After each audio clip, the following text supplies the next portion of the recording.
there, and welcome to the Cannes COP30 press briefing on NDCs and finance. I'm joined today by Chiara from Cannes Europe, who will be speaking to us about the ambition gap here at COP30 in relation to NDCs, and also Rebecca, who joins us from Cannes International, who is our global lead there. First, I'm going to speak to Chiara, and then she'll be able to take some questions from journalists in the room. Also, we have a WhatsApp channel for those who have tuned in via our YouTube. So Chiara, tell me a bit about, well, first of all, introduce yourself, and then tell us a little bit about how you're seeing COP at the moment regarding the ambition gap. Thank you, Dani. Yes, I'm Chiara Martinelli. I'm the director of Climate Action Network Europe, so only one of the region of our global network. Of our global network. So, first of all, maybe just to finish the presentation to say that we are here with so many people and so many activists and citizens from our Cannes network, and this is already the good COP for us after day one, and I think we should highlight it more, also considering where we are coming from the experiences of the last years. So in that sense, we are feeling that gap. When it comes to the ambition gap, unfortunately, our assessment is that we do see a very grave gap when it comes to emission reductions, when it comes to justice, equity, and this is coming, first of all, out of the synthesis report that we all read and we all have been seeing, by noticing as well that unfortunately there is a very low number of countries that put forward their NDC. So that is already a gap per se, right? So I want also to flag that we are here at this COP that has been called the implementation COP, the action COP, the COP of the truth by many leaders. And still, how can that resonate by having such a gap in the submissions of the NDCs? So that is making me very worried. And also to say COP30 is also the COP that is celebrating kind of the 10th anniversary of the Paris Agreement. So again, are we? Is it? I think it's really not tuned, right, to celebrate such an anniversary with such an ambition now. And also, it's a first COP with the International Court of Justice opinion that I'm sure everybody is much aware of, but I think we need to make sure that this has an impact in this COP. What is basically the main thing, and to keep it very simple, this opinion is saying is confirming that it's not only a moral obligation, but a legal obligation for all countries to commit to the implementation of the Paris Agreement, and with a particular emphasis on the justice and equity perspective, and therefore linking up to what is our work here is mainly to put pressure on the richest countries in the world to make sure that there is a way to fill up this gap. So of course I have to speak about the EU because I represent the Climate Action Network Europe. So I just wanted to also acknowledge here that indeed very late, but the EU finally reached a deal a few days before COP30. It's a little bit complicated in the EU system, so we actually reached the deal on a 2040 climate target of emission reductions, and out of that the EU was able to agree on an NDC that has been presented, and what is new in that is that they presented a range, and it's not it's not a detail. A range means that also the agreement was very difficult to reach, also considering the political circumstances in our continent. Nevertheless, what we are saying is that this effort of achieving an agreement actually doesn't make justice to the commitment of the European Union when it comes to alignment to 1.5, and therefore not contributing to filling this ambition gap enough for us.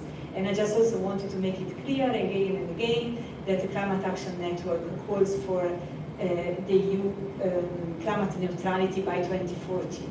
And what we got as a deal is a 90% that is also we can discuss later, like if you want, about like the nature of this 90% and the loopholes that are that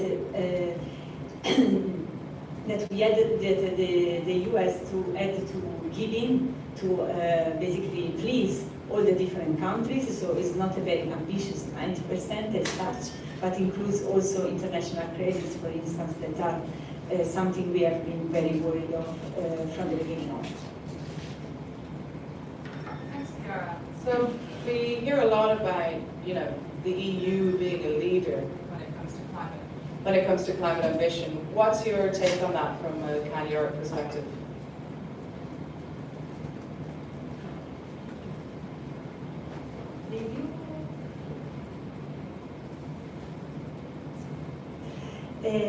We don't call it the EU leader anymore, and not because, and we do it consciously because we think the EU has the capability and the feasibility, if united, to be a leader, and also to fill this famous void we were talking about of the US not being here. But I think it's important to put the pressure actually on the EU that to fill such a gap and to be a leader on climate, I mean, they need to step up from day one of these negotiations. So maybe this is bringing me also to what is happening now. I mean, what we would like to see is the EU to really step up in terms of leadership across the different packages and the different items of those negotiations, because together with our global network, what we are calling for is a package of justice outcomes. So not one thing or the other, and for me leadership means really like to look at the whole package of the Paris Agreement and not hiding behind like trade-off or and this or not, and like ambiguous way forward. Now, if there's any journalists in the room who have a question for Chiara, who has to leave very shortly. So a quick question from anybody in the room?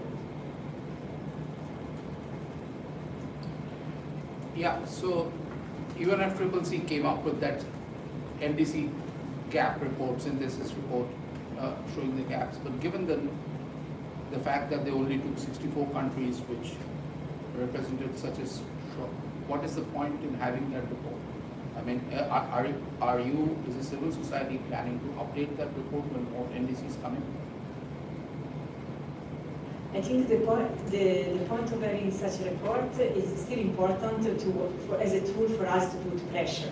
And I do agree, I mean, it's not complete and it's not what we would like to have. I think we will have to discuss if we want to update that report in the way forward. But what is more important, as we are working very hard already from day one of this COP, to make sure that the call of the UN Secretary General has been heard.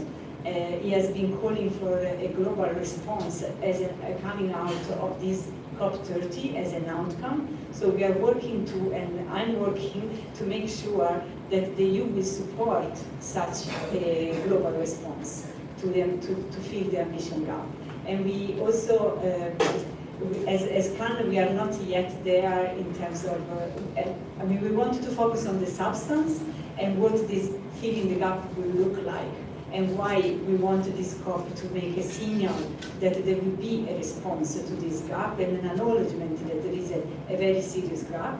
And we don't care, like I say, we don't care at this stage what's the format on how this global response will be shaped in the outcomes of the COP30, but really looking at the different elements that this global response should include. And as I said earlier, like there are those elements that are across the different parts of the negotiation. Think about all the climate finance work that Rebecca will speak in a minute about, but also adaptation, the just transition mechanism we are calling for. So it's across all of this, because an NDC, if you think it through, is about a commitment on emission reductions, but it's about how do you get there, and therefore you need all the pieces of the puzzle there.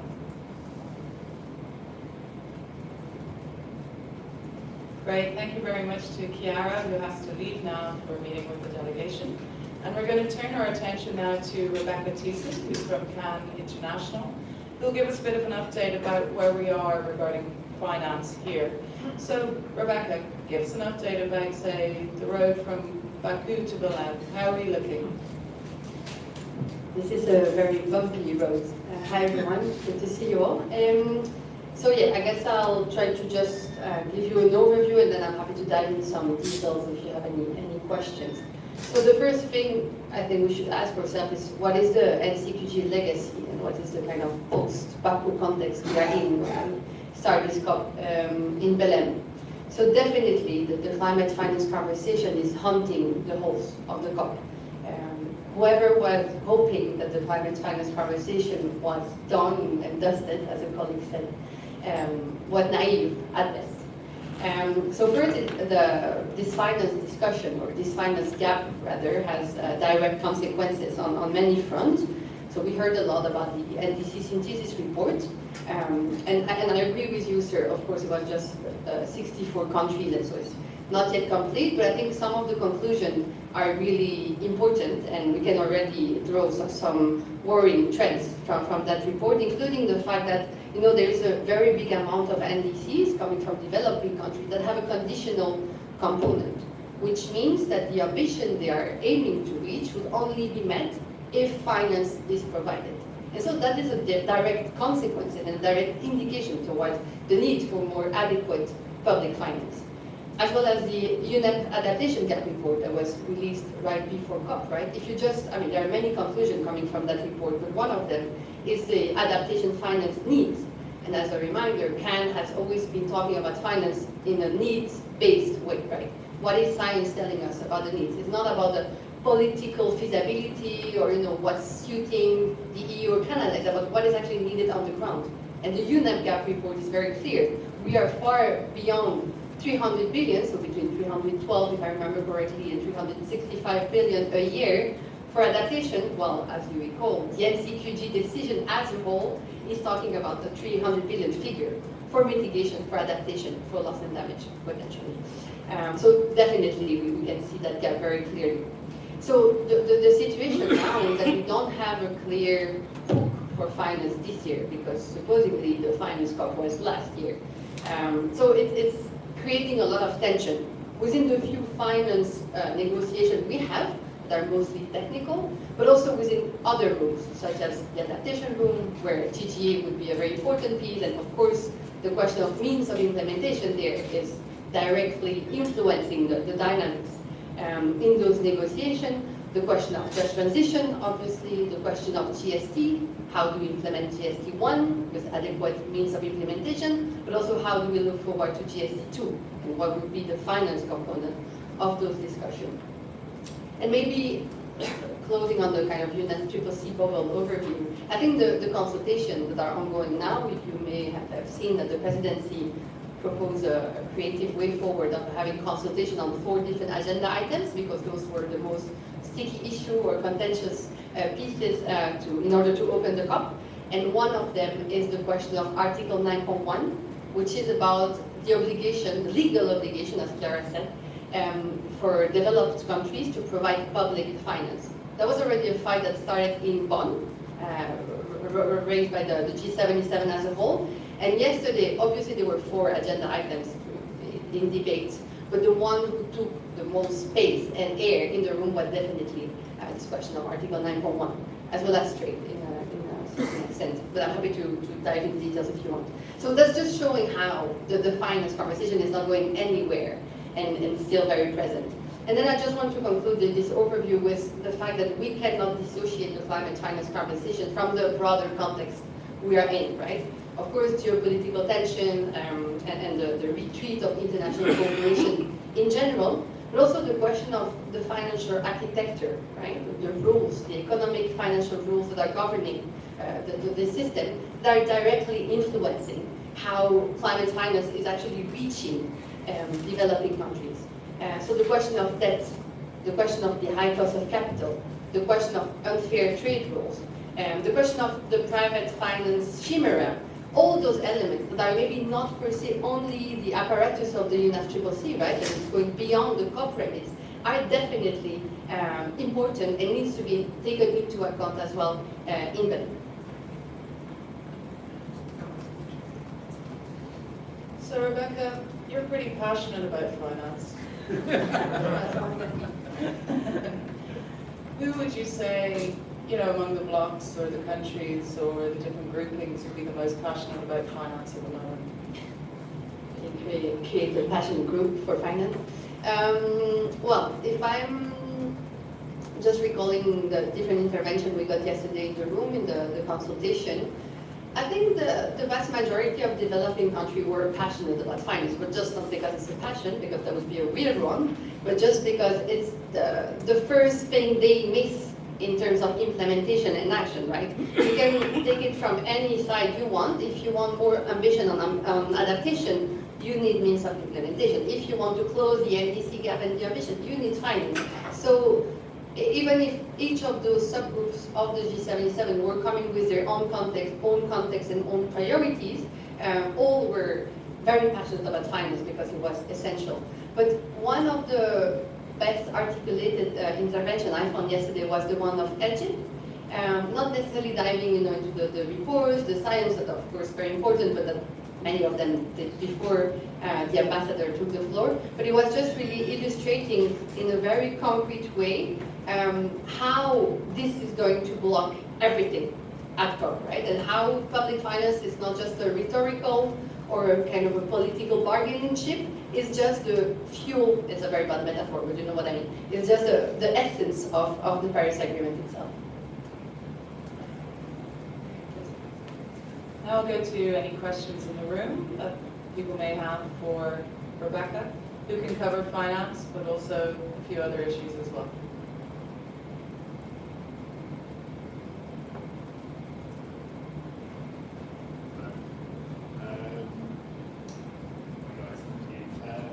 So I guess what should we be looking for after Article 9.1, where which negotiating strands where public finance is going to be a live issue, which should be disruptive.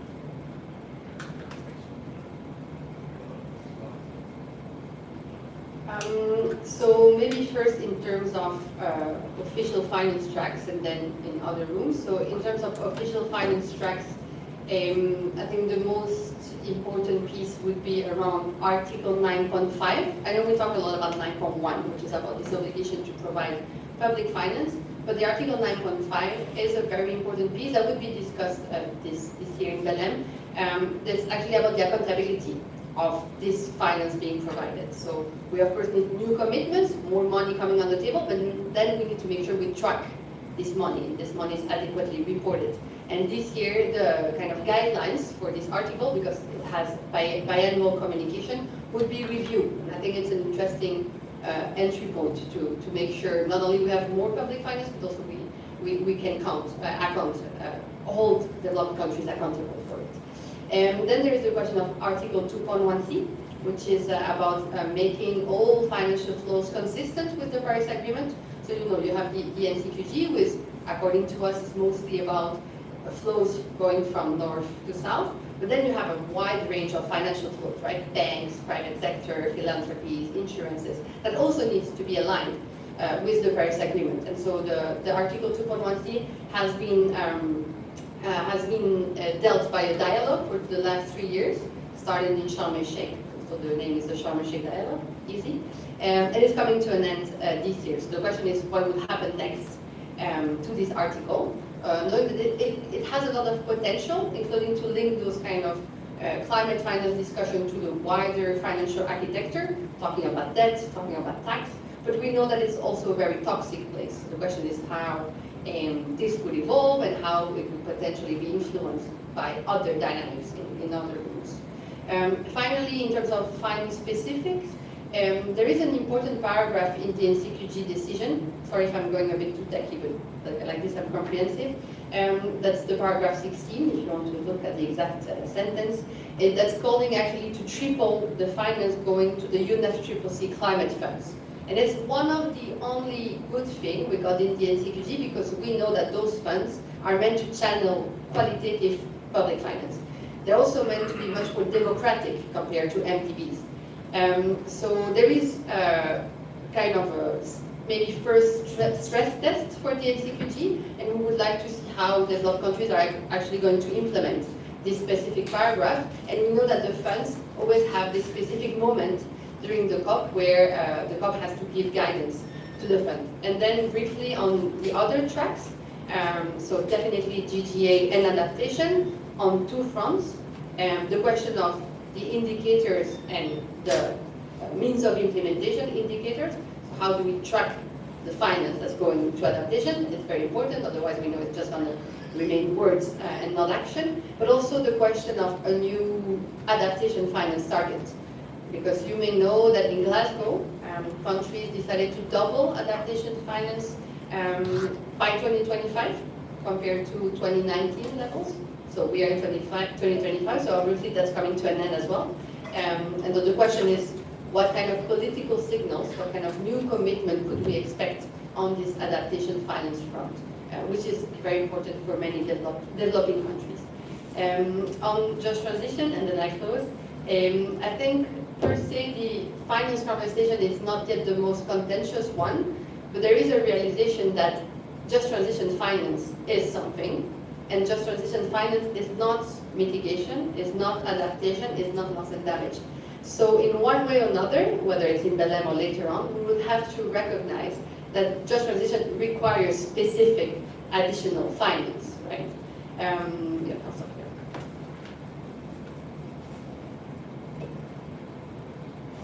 Swapping over. So we have a question in from our WhatsApp channel. So a journalist who has tuned in, thank you.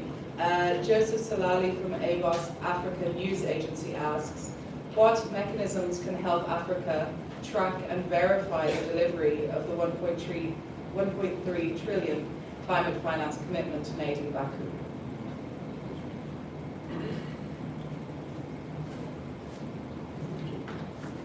Yes, thanks for the question. So the first thing is it's important to dissociate the 300 billion goal from the 1.3 trillion target.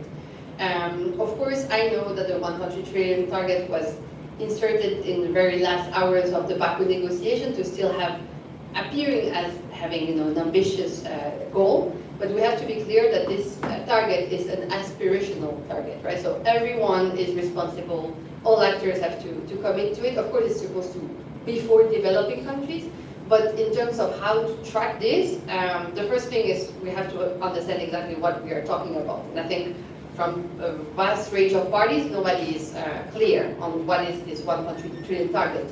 So I guess the first question would then be, how do we make sure global north countries, developed countries meet their obligation on the 1.3, on the 300 billion goal? Because that's specifically calling those countries to provide and mobilize climate finance. And there's a lot of things that needs to happen in terms of tracking and accountability. Because the NCQG decision gave us new targets, new direction, but the kind of accountability framework still needs to be solidified and reinforced to make sure we can track specifically the qualitative elements of this 300 billion goal. So we would need, for example, to think through how to track the public provision element, but that's coming back to what I was saying on 9.5. But also the grant component of that 300 billion goal. Because we know that now 70% of climate finance is delivered through loans. So just exacerbating and fueling the ongoing debt crisis. So all those things would need to be clarified, and the most concrete way forward would be to use the Standing Committee of Finance reports, specifically the first NCQG progress report that will be done in 2028. Any further questions from the room? Can speak like this very quickly. We talked about which countries are more passionate about climate finance, and inevitably the developing countries need the finance to implement their ambitions go forward.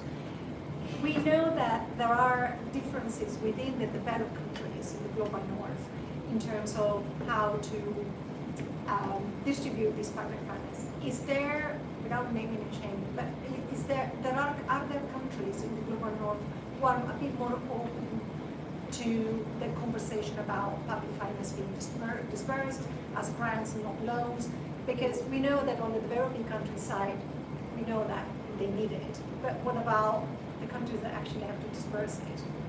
What's the temperature there? Yeah, it's a very good question.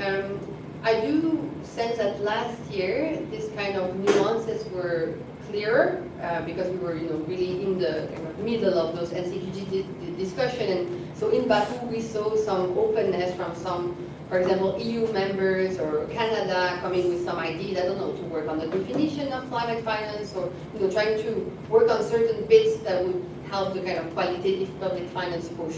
This year, I feel that it's kind of a uniform, that they are really so afraid to renegotiate or to reopen the NCQG decision that they are much closer in terms of finding common grounds, right? When you hear, so it was the EU, Canada, Australia, UK, I believe, that spoke yesterday during the consultation. They were not, and New Zealand as well, they were, with more words, more diplomatic language or not, they were really not opening anything in terms of what they could provide on the table for more public finance and the openness around 9.1.